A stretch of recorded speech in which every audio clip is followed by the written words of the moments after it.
for anyone listening who doesn't know where their seed oil could live or could hide, what could we say and what should we be mindful of and what should we absolutely get rid of? Yeah, the seed oils are pretty ubiquitous. So in most processed foods, most things that are in a package, take a look at the ingredients. We're looking for canola oil, corn oil, soy oil, sunflower seed or sunflower oil, and they're found in most of those packaged processed foods. And the other big one would be anything from a restaurant. Normally, they're all using those sorts of oils for cooking. You can always ask and find out. Some, better restaurants might use olive oil, but it's been unfortunately surprising that even a lot of very nice restaurants are, coating steaks in like grapeseed oil or something like that before frying them or grilling them. So Mm.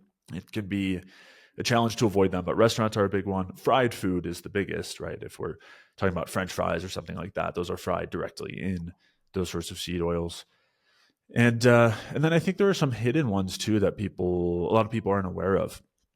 And so that would come back to some of our sources of meat, animal products, where a lot of the groups that are talking about the negatives of seed oils aren't also mentioning that the chicken and pork fat can be just as high in polyunsaturated fats as the seed oils, because that's a lot of the fat that they're consuming. They're eating a lot of soy and corn, and their fat composition changes to have just as much polyunsaturated fats in there. So we have to be really careful with what our food is eating, when it comes to pork and chicken.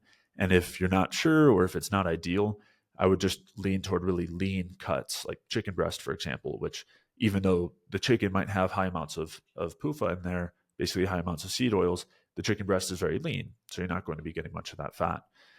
So that's something to be aware of. It's not as much of an issue with beef and ruminant animals, lamb, goat, and also dairy, because they convert the polyunsaturated fats to the saturated fats. So it's largely not an issue for those. Like, even if they're eating a lot of corn, it's still not ideal, but it's still not going to be high in PUFA like chicken and pork. That's really good advice. So, just to make sure I heard this correctly, if we were talking to somebody who has meat as a big staple in their diet, somebody like me, I wrote a whole ebook about why we should eat more meat. We should perhaps just gravitate more towards your cow, bison, lamb, and avoid the chicken and the pork, particularly the fatty cuts, right? Yeah, unless you know what it's being fed, and if it's fed a really good low PUFA diet, then I think it's fine. And we can also lean into low fat seafood options. Low fat fish and shellfish, shrimp. Those are all great options too that are low in PUFA. Do we need to keep our diet relatively low fat when we suffer or have hypothyroid, or can we have the good fat? I'm talking the butter, the ribeye, I'm talking all of the ghee, the coconut, all of the good fat. Mhm.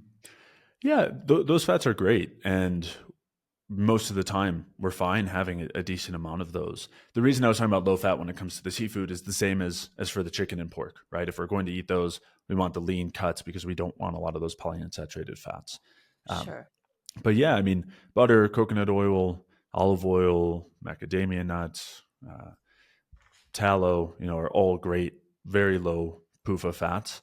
And in general, yeah, we don't need to be avoiding them. There are circumstances where, if we're dealing with some insulin resistance, or we're very overweight, we're not very active, it can help us to lower our fat intake a little bit. But that's not like a universal recommendation. It kind of depends on the circumstances.